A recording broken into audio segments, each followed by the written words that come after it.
Tim for helping. Right, got it. And I think I'm just going to hand over to Tim and Jill now to introduce you to the rest of us and to introduce your talk. Enjoy it. Well, thank you, Meg, very much. Yes, Sister Jessica and I first met each other way back in the 1960s when she was working for the headquarters of the Sue Ryder Foundation at Cavendish in Suffolk, at which my mother was one of the team of voluntary cooks who came in on a sort of weekly rota. And I seem to remember that Jessica came out to tea with us not far away once or twice during that time.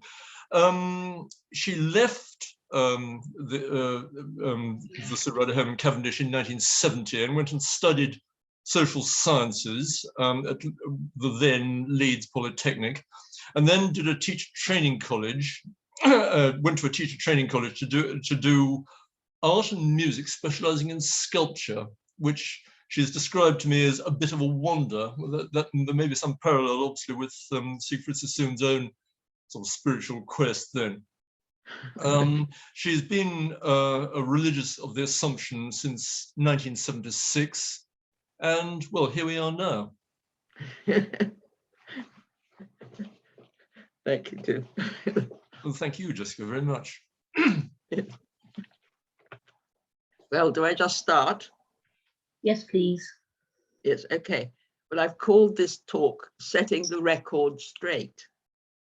And you'll see why as the talk goes on. The life and work of Siegfried Sassoon continues to haunt the imagination of people in our own day. In 2017, I was invited to Grassington, where Siegfried used to visit, as I'm sure you know, where a community opera was being performed. This was created by Jessica Gatty and Rosanna Panufnik. It threaded the presence of Siegfried with the struggle of the young in the face of the Iraq War, a story of aspiration, and I think heroism and courage, not quite sure, the role of the soldier, etc. And Siegfried would appear as a presence from the past, but very present to contemporary dilemmas.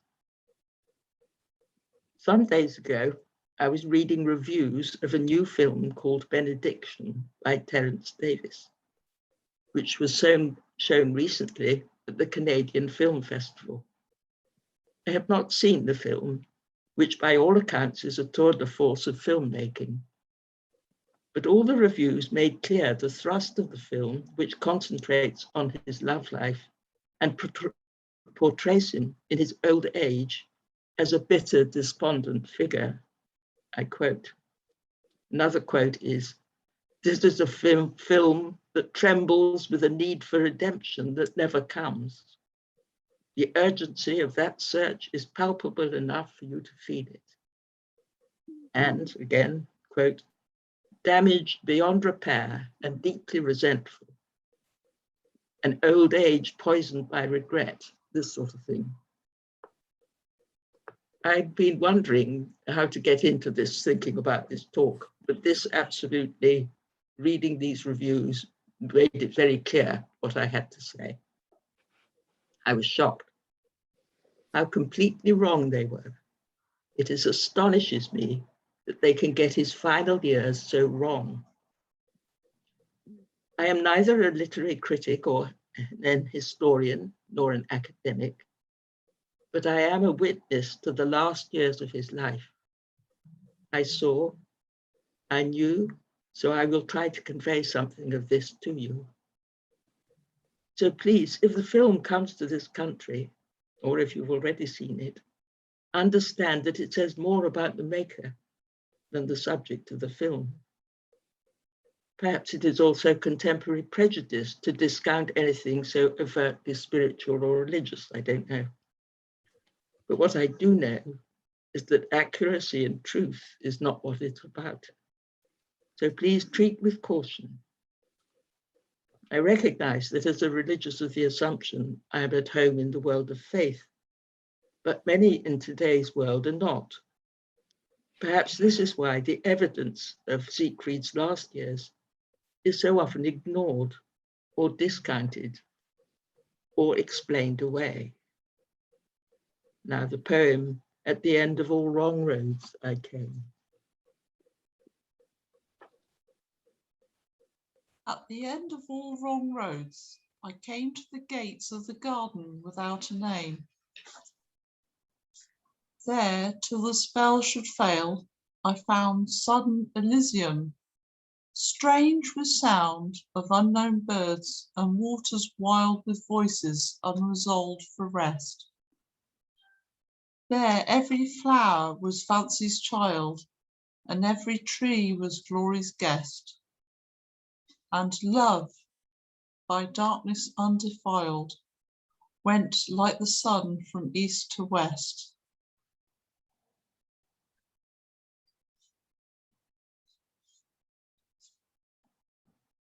Siegfried Sassoon was a paradox, a man of action, hunting, mad Jack of World War I, and yet deeply contemplative, aspiring to be an English gentleman, a countryman, yet also a prophet in the Jewish tradition, and a poet. This was his real vocation. "It's all in my poetry," he used to say. Self-awareness is the natural substratum of any authentic contemplative experience, wrote Felicitas Corrigan, a Benedictine nun from Stanbrook, who became friends with him in his later years. Siegfried excelled in self-awareness, as is obvious from his poems. In 1952, he wrote in his diary, "My spiritual life is an idea I cling to, and only in my later years have I separated it from my emotional life." Felicitas adds later, that was as far as he got in 1957. Had he stopped there at this introspective, purely personal religion, he would never have taken the decisive step that he did. Being an honest, valiant for truth, he followed where the Spirit led, and it led in a direction clean contrary to his previous journeyings. I do not know what you are expecting from this talk. As I said, I am a witness to his later years.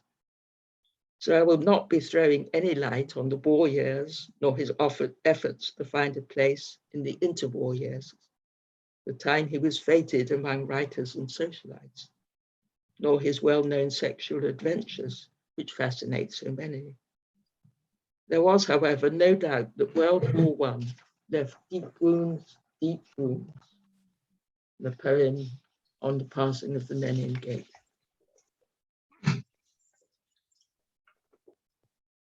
Who will remember passing through this gate the unheroic dead who fed the guns? Who shall absolve the foulness of their fate, those doomed, conscripted, unvictorious ones? Crudely renewed, the salient holds its own. Paid are its dim defenders by this pomp, paid with a pile of peace complacent stone, the armies who endured that sullen swamp. Here was the world's worst wound, and here with pride their name liveth forever, the gateway claims. Was ever an immolation so belied as these intolerably nameless names? Well might the dead who struggled in the slime rise and deride this sepulchre of crime. This, as you probably know, commemorated the Battle of Ypres with 54,889 names of those whose bodies were never found engraved on it. He was accompanied for the rest of his life by the dead, his comrades, and even the mothers of the German soldiers. When hell's last horrors break them and they run, trampling terrible corpses, lined with blood. O German mother, dreaming by the fire. While you are knitting socks to send your son, his face is trodden deeper in the mud.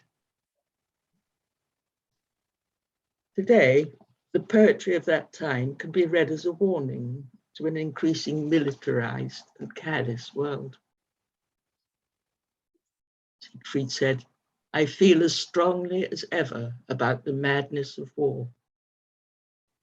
This next poem was written after a visit of Ribbentrop to the cenotaph in the 30s. It is blood-curdling in the light of what happened next. I saw the Prince of Darkness.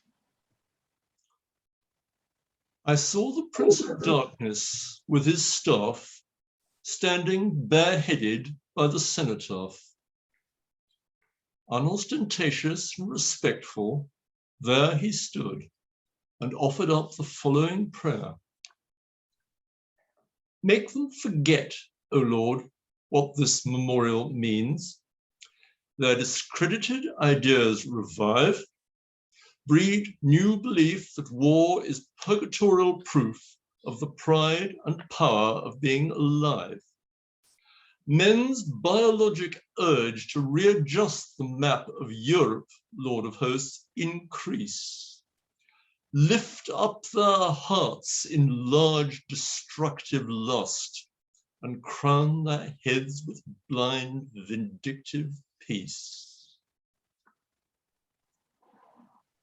The Prince of Darkness to the cenotaph bowed.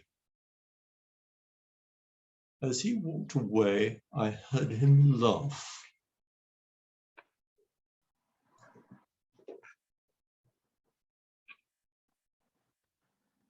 I remember as a child wondering what peace would be like. My earliest memories are of World War II, awaiting invasion, bombings, blackout, and constant family moves. Before the war, Siegfried had married my Aunt Hester, to the surprise of all who knew him. When the time came, my parents asked him to be my godfather, though he had no obvious religious credentials. He had admitted that he had not prayed even during World War I, apart from the cry incorporated in a long, rather unsuccessful poem, "Jesus, make it stop." Naturally, I have no memory of this event. As I grew up, I remember meeting him a couple of times. Once when he was visiting Hester, who after the breakup of the marriage, then lived on the Isle of Mull. In fact, that's the only time I remember meeting him clearly as I grew up. I must have been about 21 when I went home for a weekend. Siegfried was there, already an old man, but still active.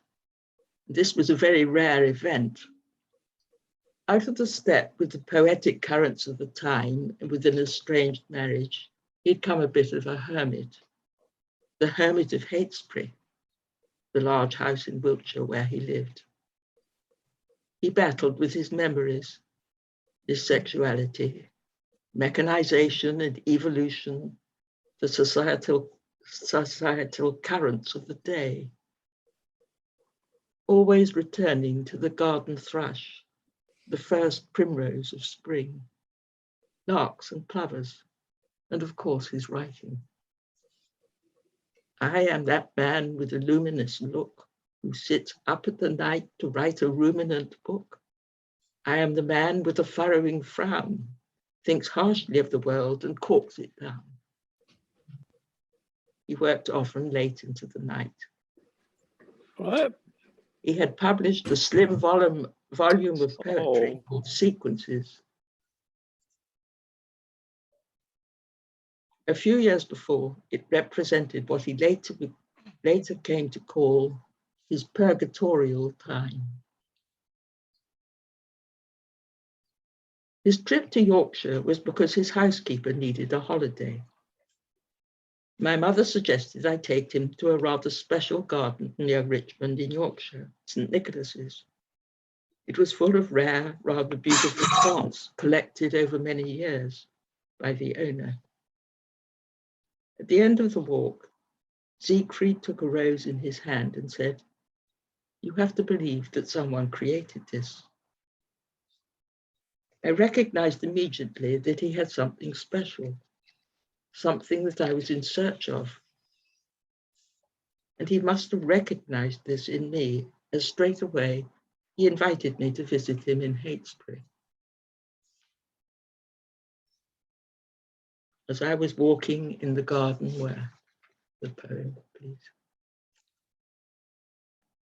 As I was walking in the gardens, where spring touched the glooms with green, stole over me a sense of wakening leaves that filled the air with boding of Elysian days to be. Cold was the music of the birds, and cold the sunlight, shadowless with misty gold. It seemed I stood with youth on the calm verge of some annunciation that should bring with flocks of silver angels ultimate spring, whence all that life had longed for might emerge. A word of explanation, because by then Siegfried had recently become a Catholic. As I grew up, I had moved from a childish awareness of the presence of God to atheism, and then not being so sure, to agnosticism, and then a perfunctory exploration of other faith systems, till I was in the process of rediscovering Christianity. It was at that point that Siegfried entered my life. I had many questions, and he did not answer any of them. You must go and see a friend of mine, he urged. The friend turned out to be Margaret Mary, a religious of the Assumption, at that time living in Hengrave in Suffolk.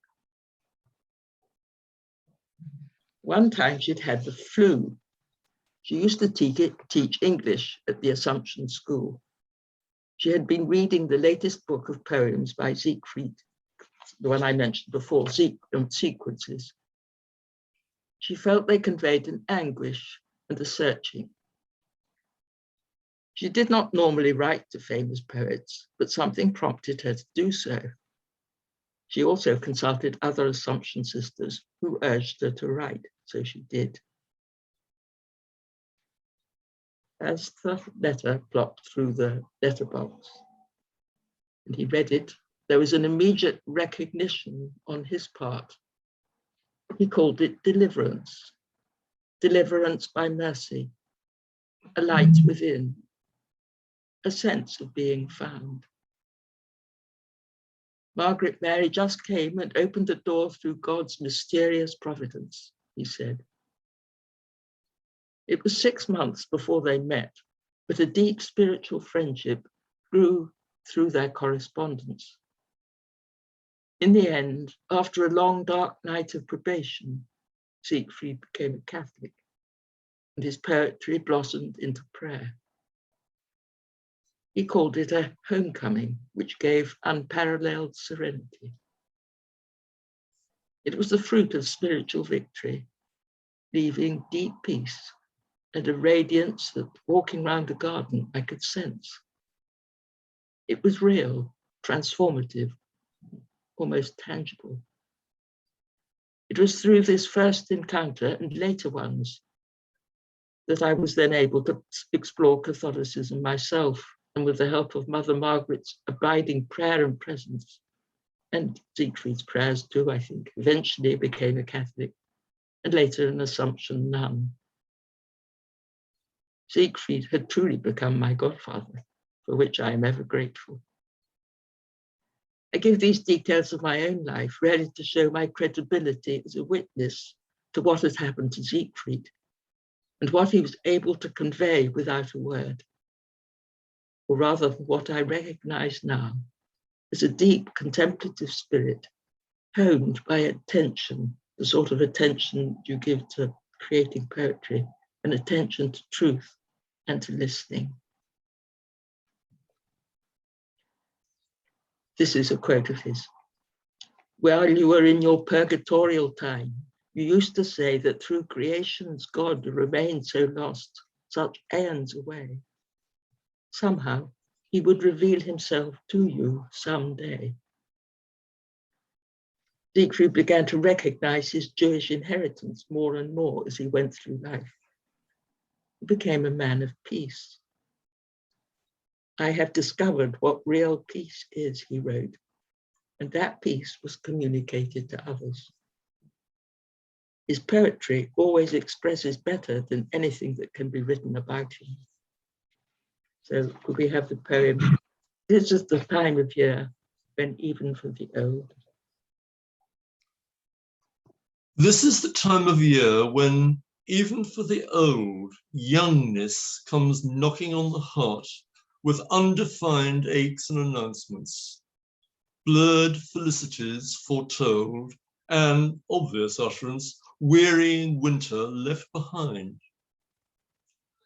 I never felt it more than now, when out beyond these safening walls, sculptured with stations of the cross, spring confident, unburdened, bold, the first March blackbird overheard to forward vision flutes and calls. You could have said this simple thing, old self, in any previous year, but not to that one ritual flame, to that all-answering heart abident here.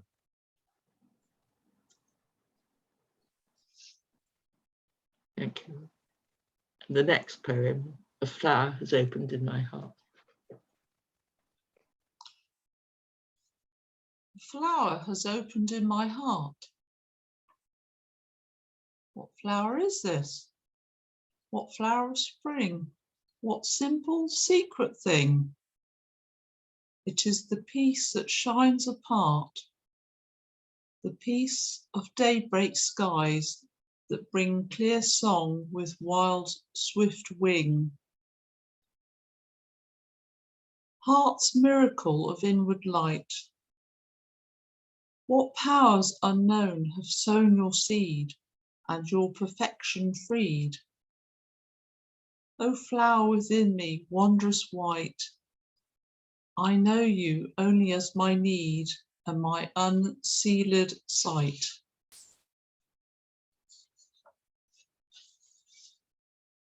In a letter to Felicitas Corrigan in 1962, he had written, "All I want is to help people spiritually.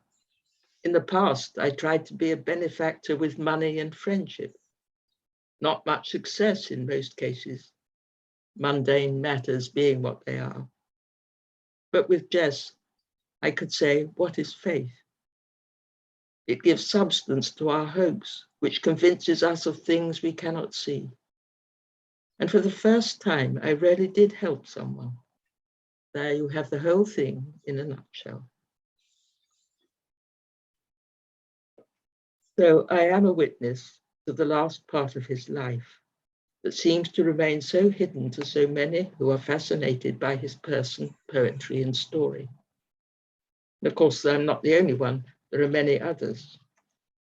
I remember his erratic driving, the hat held together with safety pins, the tea which he would always pour himself, the quince jelly for tea as one arrived at Heytesbury. I remember the walks through the woods. He would ever be alert to the first celandine or the quiet flitting of some small bird, the pad marks of fox and things like that. I recall his rather jerky movements, the reluctance to look one in the eye till he would suddenly look up with a piercing glance, how he mumbled his poetry when asked to read it, then the well-stocked library of old friends, his books. Just before he died, I was able to drive Margaret Mary down to see him. She'd had to have special permission, as in those days there was a rule for Assumption nuns of semi-enclosure. In 1960, he had written this poem. The poem is Unfoldment.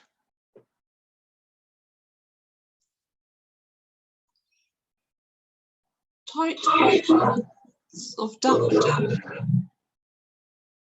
plucked when the wind blew chill in Lent begun, blessed by this well-warmed room, unsheathe themselves, for whom the lamp's their sun. So, when in prayer I turn, and my dark being discern life locked from thee, unfold it as a flower, that I may know thy power befriending me. The prayer in old age.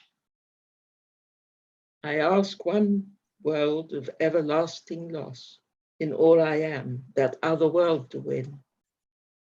My nothingness must kneel beneath thy cross. There, let new life begin. I cannot tell you how much I feel how wrong at least the reviews of Benediction, if not the film itself, have been. The whole trajectory of Siegfried's life is fulfilled in his last years. And those who cannot see it, perhaps from a form of spiritual tone deafness, I don't know, have lost the redemptive purpose of it all, his life. And he continues to have a message for us all. That's what I wanted to say, very much to set the record straight, because I'm sure it's a very powerful film.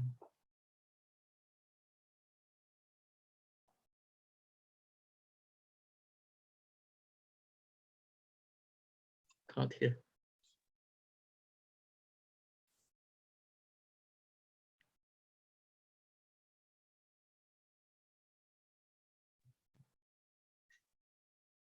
Sister Jessica, would you like people to put questions to you now, or have you more? Yes, fine, if you can, yes.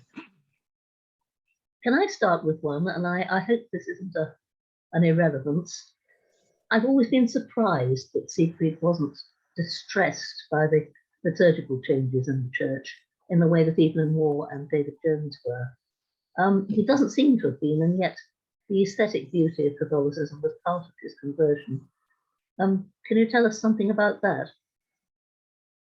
I think he was a contemplative, really. So it was within, and that was, I mean, his attendance at the liturgical life was certainly there as part of a. But I can't remember the exact words of the beginning of Lenten illuminations. Not quite Catholic, people might say, because to prefer the quiet of the uninhabited chapel, if you like. So I'd have to get that. I haven't got it, Lenten illuminations. I think it's not properly Catholic, isn't it? That's right, not properly Catholic. So that's right. Yes. Yes. So I think it's something like that, I would say. No. You don't want, the rest of you don't want to listen to me grilling Sister Jessica for the next half hour. Let's have some questions, please. Yes. Can I bring something up, Meg? Please do. Yeah, I don't know whether Sister Jessica ever met Dom Sebastian Moore at Downside, who gave Siegfried his instruction. Did you know him, Sister Jessica? No, I didn't. No. I mean, I had the pleasure of meeting him only once, and he was Yes. man. Yes. A very, very interesting man. And yes. He was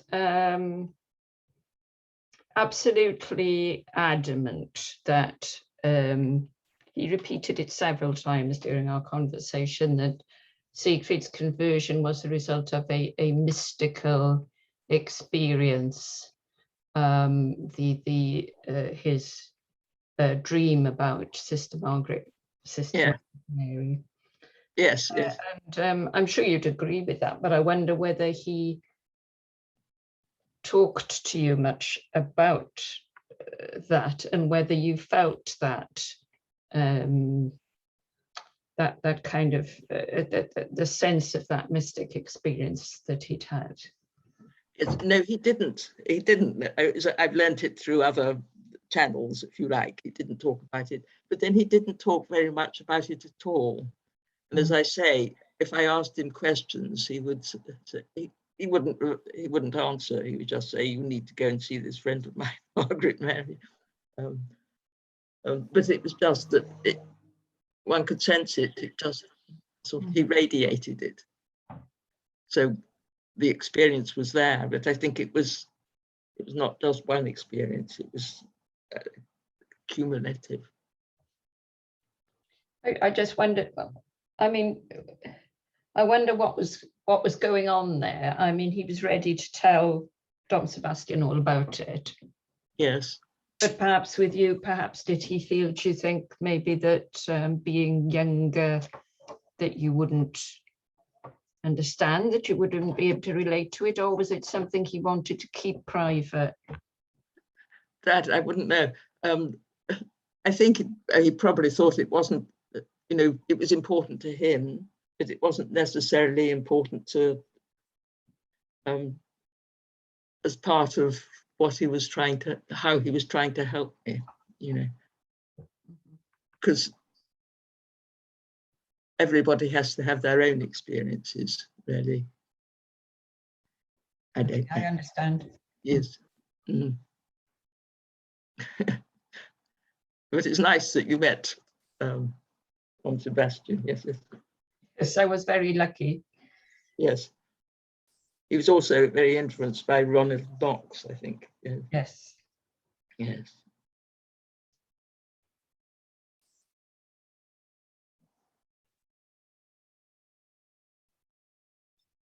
I think his faith increased as he got older in his life, or did he sort of suddenly find it and feel satisfied, or did it go deeper and deeper as he got older? No, he didn't have it, you see. This was the thing.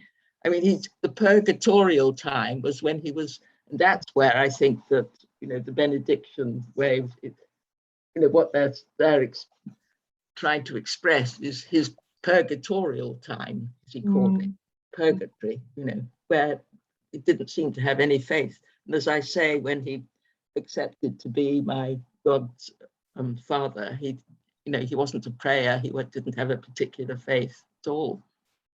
And in fact, he was very anti-clerical, and his experiences of the war really made him also.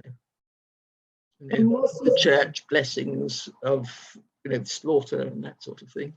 Was he hurt that George and Hester couldn't share his faith? I'm sure he would have loved it if they could, but I mean, they didn't. That was very clear. Very clear. And they, you know, in a way dismissed it. So the ramblings of an old man, or that sort of thing. Oh, that's harsh. Yes, no, I mean, maybe they didn't say it quite like that. But... Can I just ask, Marcello? Marcello, can you hear me? I can hear you, Deb, yeah. Yeah, would it be possible for me to share my screen for one moment? Yeah, sure. I'll need to make you a co-host. I'll just show this photograph of Dom Sebastian then. You should be able to do that now. Say something about it.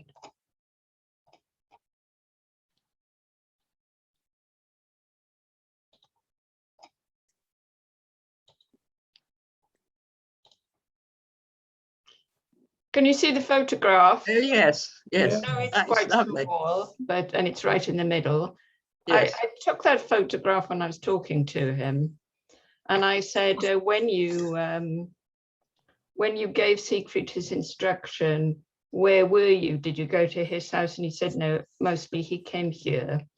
And he said it was in the rock garden. So he took me there, and that is the garden.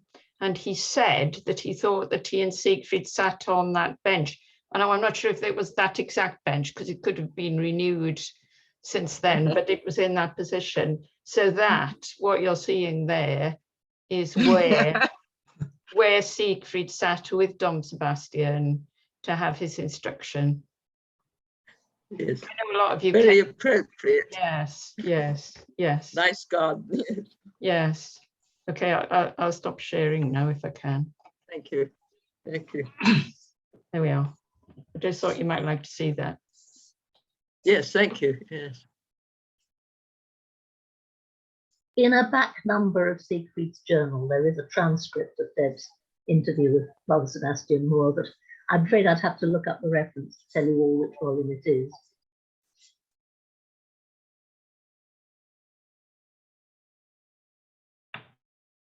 Can I ask a question?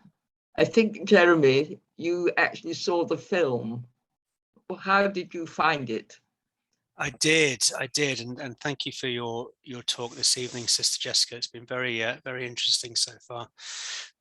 Well, I have to say that it made a great impression on me, and I do think you're right, however, to call out the difference between what the reviewers may write and what Terence Davies intended in the film itself. I had an opportunity to meet with Terence Davies briefly after the film, which was a great honor as well. And you know, my only real hope going into the film was that they would treat Siegfried somewhat sympathetically and not too unkindly, because my only sort of direct knowledge of his character, particularly later in life, came from my conversations with Dennis Silk. And, and of course, you know, Dennis regaled many wonderful stories about Siegfried later in life, and he continued to have a, you know, an impish, you know, and character and great sense of humor and all these other things, even while he had perhaps, you know, connected with something much deeper. So my overriding feeling coming out of the film was that, and I don't want to give too much away because I'm sure many of you will go and watch it, but Siegfried's played by two different actors, one in earlier life, Jack Lowden, and then later in life by Peter Capaldi, former Doctor Who. And my overriding feeling was that they treated the character of Siegfried very sympathetically in his earlier life, like way more sympathetically than I had imagined. And I suspect that was to try to contrast with the characters of Ivan Novello and Stephen Tennant, who, you know, came out very poorly as a result of that sympathetic treatment of Siegfried. But perhaps in the later character that Peter Capaldi played, initially I thought it was rather unsympathetically treated. And you mentioned this sort of word bitterness earlier. But when I reflected on it, I actually realized that I think what Terence Davies was trying to bring out was this contemplative side of Siegfried rather than the bitter side. And we're all fortunate that we know probably in a lot more detail the story of Siegfried's life than most people watching that film. So I think a lot of people may leave the film thinking there was a real element of bitterness in later life, including the reviewers that are writing about the film. But I like to think that wasn't what Terence Davies was trying to portray. Okay, thank you. That's interesting. Yes. I'd love your view when you go and see it yourself, Sister Jessica. Yes, that would be difficult, I think. Yes. Again, what the reviews said about my Aunt Hester and George seemed quite right. Yeah, and there's a lot of historical poetic license. Let's be kind. I mean, the usual one of the military cross being thrown into the River Mersey rather than the ribbon. And I did ask Terence Davies afterwards, because only two sons were mentioned, Hamo and Siegfried, and my great grandfather Michael was left out. And I did ask, was that a deliberate device showing that perhaps you know, he was the black sheep of the three? But he said no, it was just a shortcut to get to the story, and you know, everything else, nothing intended there. So you know, I think some of the inaccuracies that we might spot, I think you just need to take with a pinch of salt. That would be my recommendation to everyone. But as a piece of work, I thought it was stunning. It was really incredibly moving. Yes. Okay. Thank you very much. Yes. Thanks for the question. I did want to ask you if do you have recollections of George? Yourself? Yes. And are you willing to share any?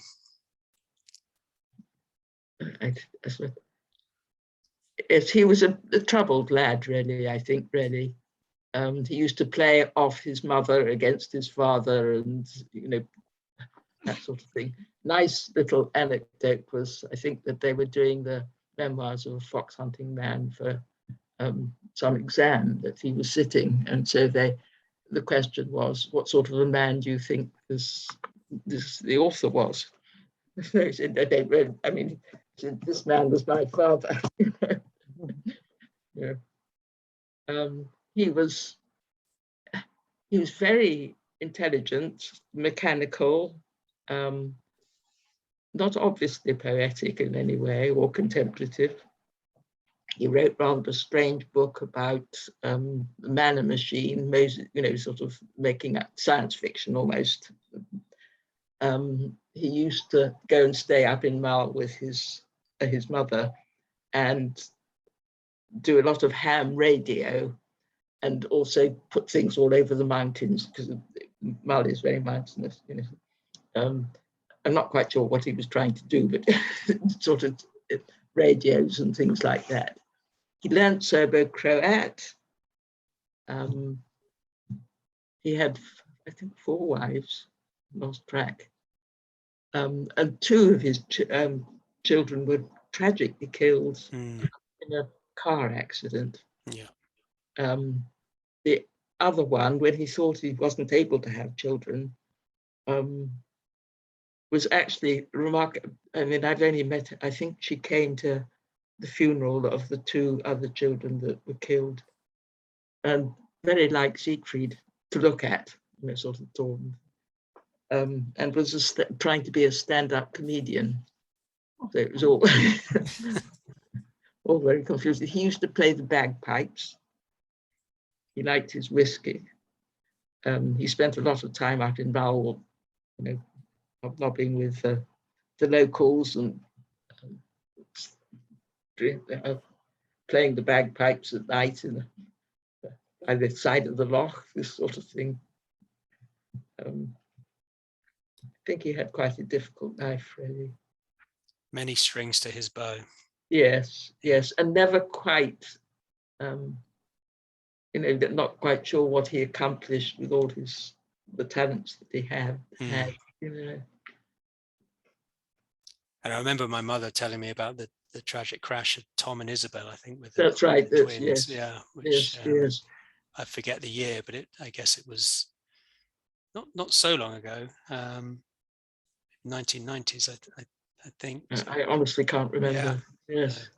Tragic. Yes. Well, thank you for sharing those recollections. Yes. George is portrayed very, I would say, in a very simple and vanilla way in the film. I think I wouldn't call him either simple or vanilla. Exactly, and I think again that was just a poetic device to not spend time getting into George's character, because I think that could have dominated the entire film if Terence Davies had chosen that path. So I think he probably erred on the side of just keeping that piece, simple and as a foil to the rest of the story. Yes. And I think that Siegfried wrote a poem about the child from the window. Again, I can't quote it exactly, but I think that George realized after Siegfried had died that he really was loved by his father, and this had a healing effect on him. Wonderful. I think we have a hand up, Meg. Yes, I think this is Bev, isn't it? Bev, can you hear us? Hello. Yes, he's got a physical hand up. Oh, I can see Evelyn's hand up as well in the screen. I think it's Bev in the picture. Speak to us. Unmute. Bev, if you are trying to talk to us, you need to unmute yourself.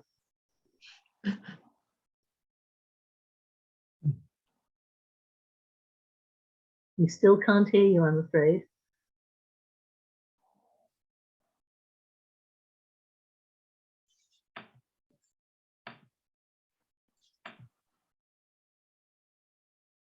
Bev, you could put something into the chat instead if there's something wrong with the sound. We'd like to hear what you're saying.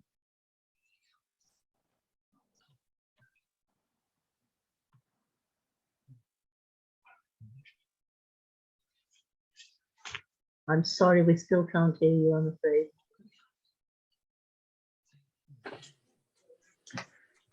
How is that? Is that better? Oh, yes. Can you? Welcome, and now we can hear you. Oh, thank you.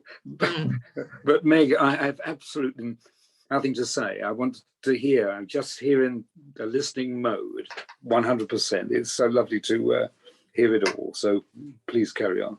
A hand up appeared in your frame, but perhaps. Oh, right. Oh, I can see it now. I can see it now. Yes. Well, it's not me, honest ma'am. I'm there. It is. Sorry to have thrilled you like that. Yeah, it's all right.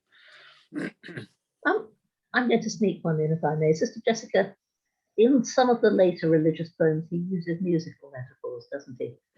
Yes. As a musician, I have overheard you. Yes, yes. Do you think that connects in some way with what you were saying about his being a mystic? It was something inward, although obviously he had to express it in words. Perhaps ideally it would have been beyond words, like music. Yes, yes. I think you're right. Yes. Yes. I'd never have thought of that until hearing your talk. So Yes.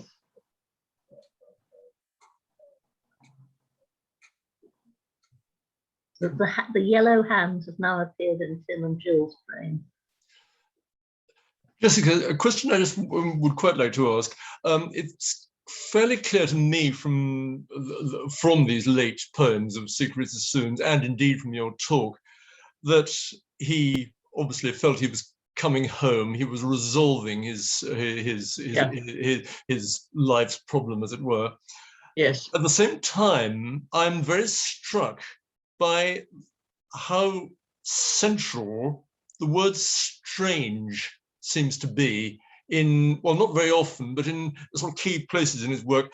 In the poem at the end of All Wrong Roads I Came, there till the spell should fail, I found sudden Elysium strange, with sound of unknown birds and waters wild, with voices unresolved for rest. And also there's that wonderful poem, I think it's a wonderful poem, called Strangeness of Heart. I think it was from which section, The Heart's Journey, where it's essentially the strangeness of what life had to offer that really kind of led him on. And when he says something about, when I've lost those simple spells which stirred my being with an untranslated song, let me go home forever. I shall have heard death, I shall know that I've lived too long. And again, I get the impression that this desire for the strange never really left him, even when he was, as it were, resolving his problems at the end of his life. Would you agree with that? Yes, I think he would have been very surprised to know where he would end up, if you see what I mean. Yes, yeah, sure. Strange. Yes, I think I would. Because I think that, you know, life is strange, and his Yes. and it can become stranger in a way. With, you know, you're led on if you're listening, Yes. and you're attentive, and you find yourself in strange places where. So I think yes. And it seems to me that the strangeness is in a way part of the fulfillment. That's what Yes, comes over. absolutely. Yes, absolutely. Yes. I would quite agree with that. Yes. Yeah. Yeah, Yes. thank you. Thank you for reading the poems. No, you're welcome. No, I enjoyed doing that very much. Yes. It's pity Anne's not here. Oh no, unfortunately, she sent her great apologies. Unfortunately, Yes, I know. Yes. Do we have any more questions or comments?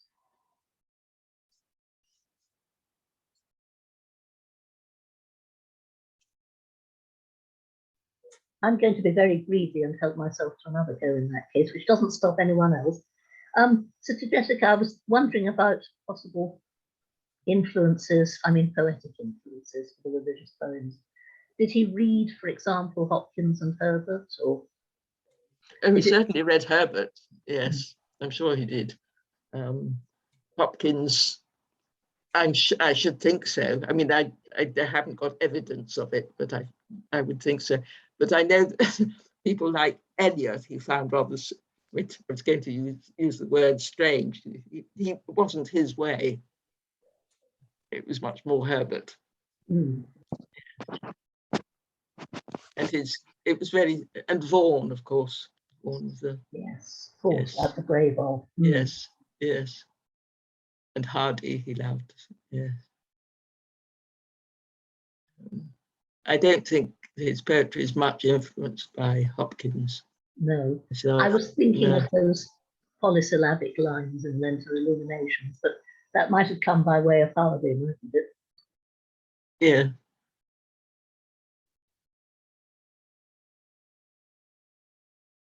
Simple utterance is what he was aiming at. Yes.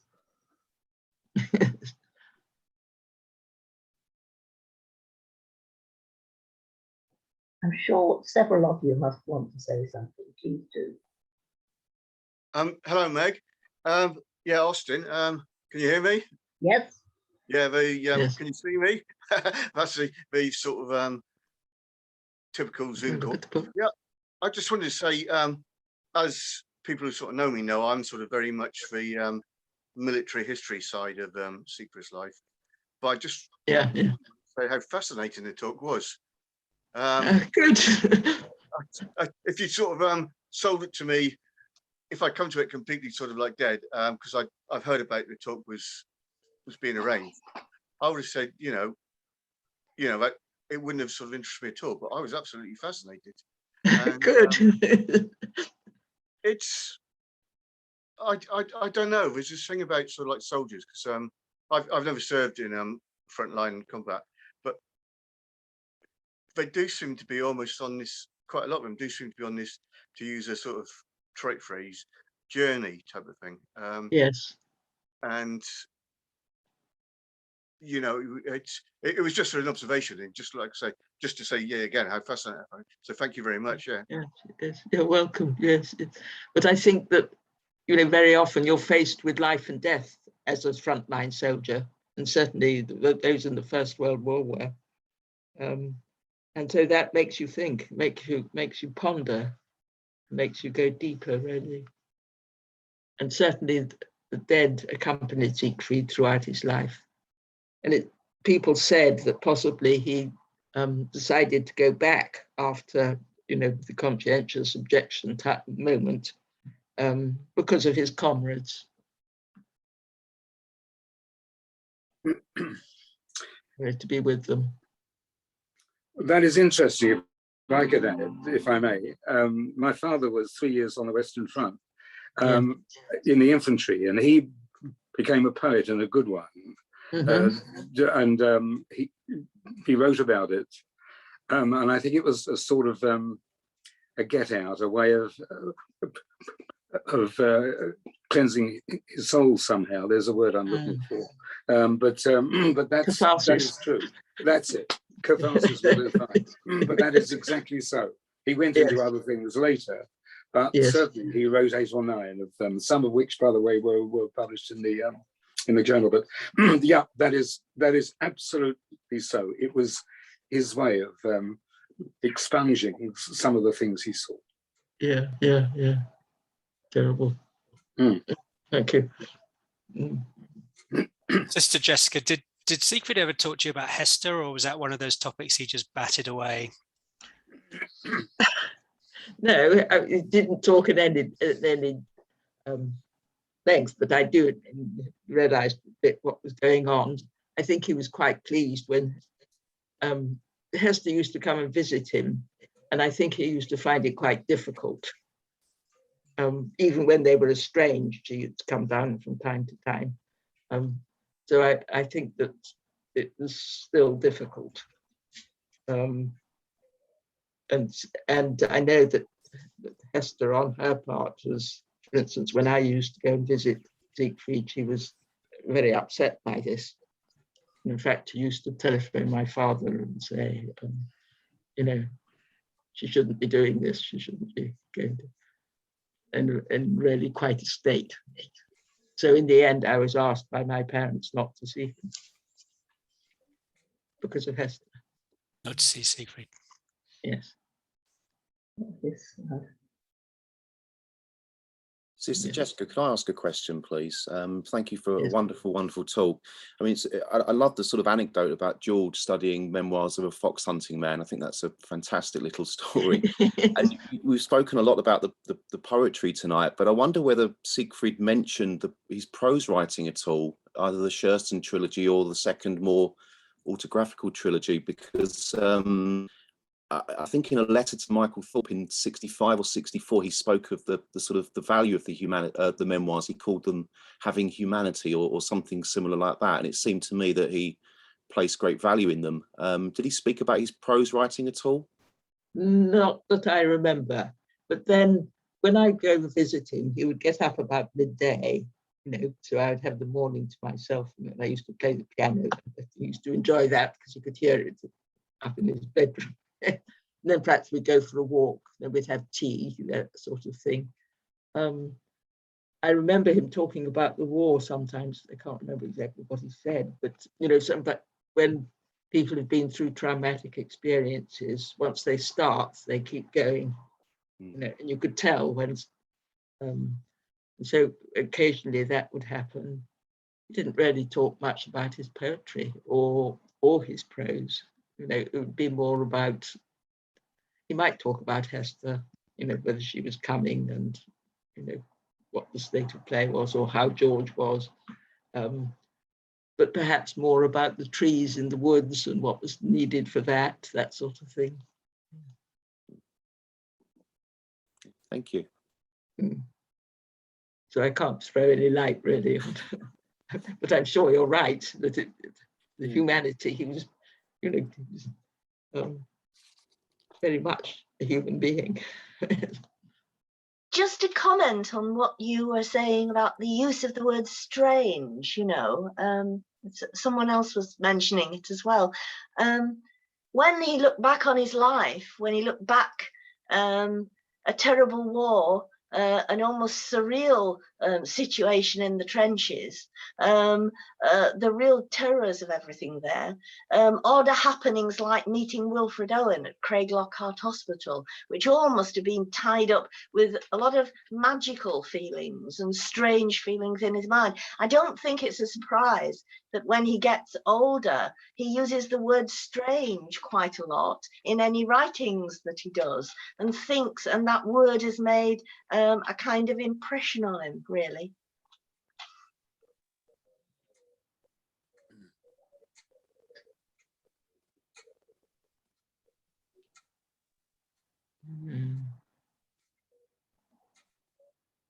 Also, of course, strange has a range of meanings, doesn't it? Yes. Eerie, but also foreign, uncomfortable, out of place. Which and I think Sassoon can be all these things, can't he? Yes, I think he found that quite often he was out of place. You know, he tried to be a socialist after the First World War. It wasn't his place, if you like. Then, as a part of the social scene, and you know, with the Garsington lot, again, that wasn't him, or it wasn't him in his depths. So he was. Then you had the marriage that didn't work, and you know, that sort of thing.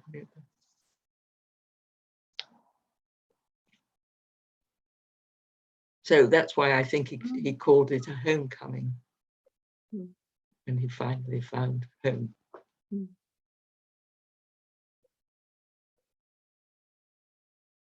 I wonder whether Tim and Jill have got a final poem for us. Well, excuse me a moment. Sorry. All right, no, fine. Is strangeness of heart in here, since I mentioned that?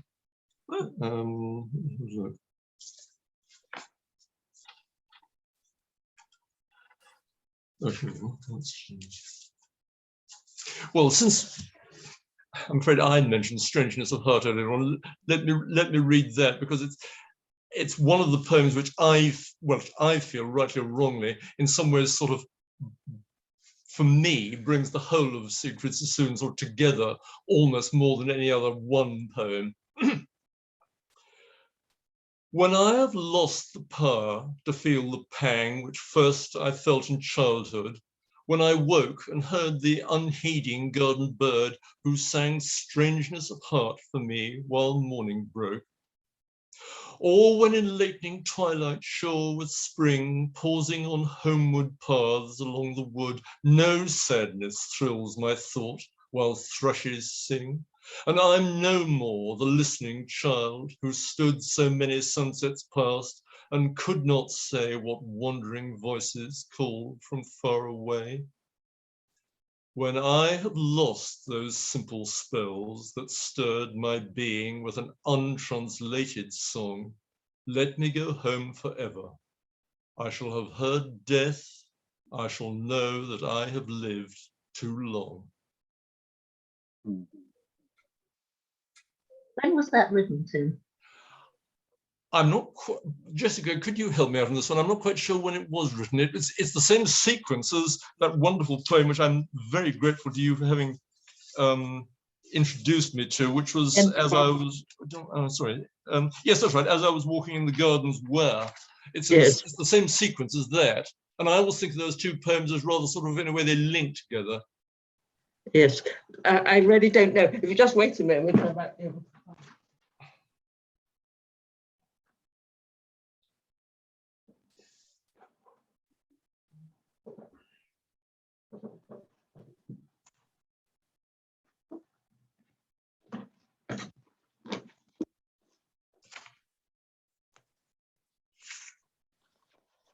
Have you seen The Path to Peace? Yes. Very beautiful. Oh, right. That was produced at Stanbrook. Oh, good heavens, really? Yes. No, I don't think I've seen that particular edition. It's really beautiful. This is actually #1 for Margaret Mary. Oh, right. Yes. Hmm. I think there were only about 150 copies, weren't there? I think so, yeah, something like that, yes.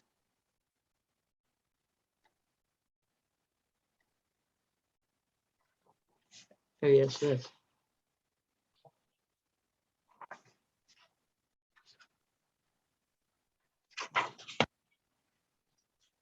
Oh, yes, okay.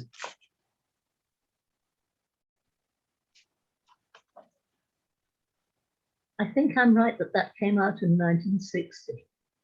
So perhaps it was written sometime in the 5 years or so before that. What, The Path to Peace? Yes. No, it's a collection, really. I know, sorry, I meant the volume Yes. came out in 1960. Yes. So the poem might have been written. Yes, I should have thought it was earlier, actually. Yes. Strangeness of Heart was part of The Heart's Journey, which... The Heart's Journey at the end of all is 1929. That's right. It's between the wars. Yes. I was fairly sure it was. Yes, yes. But together with As I Was Walking in the Gardens Where, it sort of, in a way, for me, foreshadows the sort of, in a way, if you like, the serenity which he was looking for. Yes, exactly. That's why I chose to put these poems in, because I thought that they did. They foreshadowed what was to come. And As I Was Walking is 1926. 1926, right, okay, yes. Gosh, yeah. Yeah. Realised it was that early. Yes, exactly. Yeah. And I think they were collected by Felicitas Corrigan, really, because she thought too that they foreshadowed what was to come. Right, yeah. Sister Jessica, I hope we haven't worn you out. Is there anything else you'd like to tell us or ask us or comment on?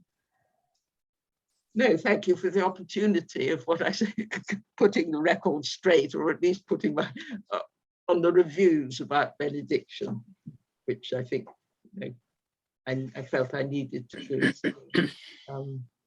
Well, we had. And I think otherwise it's all in his poetry. That's all that one needs to say, really. I think the framework you've provided has been very helpful to understanding. Yes. Mm. We had hoped, of course, to meet you in the flesh, and I hope we still may someday, but thank you very much for coming to us virtually. No, you're very welcome. And thank you very much for having me. Yes.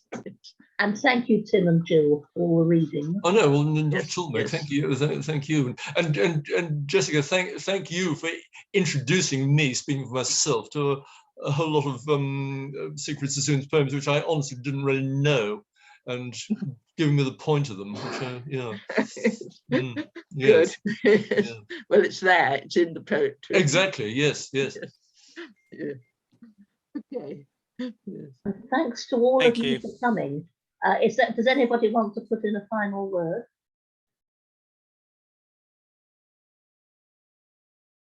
Thank you all. It's been a joy. Wonderful.